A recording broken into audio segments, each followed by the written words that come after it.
Maliban sa sushi at ramen, isa ring must-try para sa mga travelers papuntang Japan ang roasted sweet potato. Itong nakaraang Holy Week, nakita ko sa Facebook post ng isang fruit vendor dito sa bayan ng Florida Blanca itong Naritokin Toki.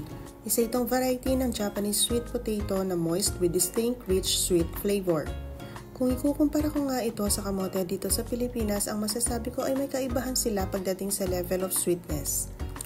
Nung inihaw ko nga ito, napansin ko rin na mas moist ang laman ng Naritokin Toki.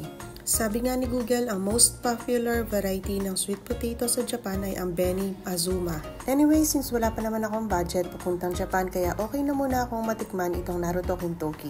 Kaya sa mga gustong matikman ng ganitong variety, mag-search lang kayo sa social media at may makikita naman kayong available. Medyo pricey nga lang but still worth the experience.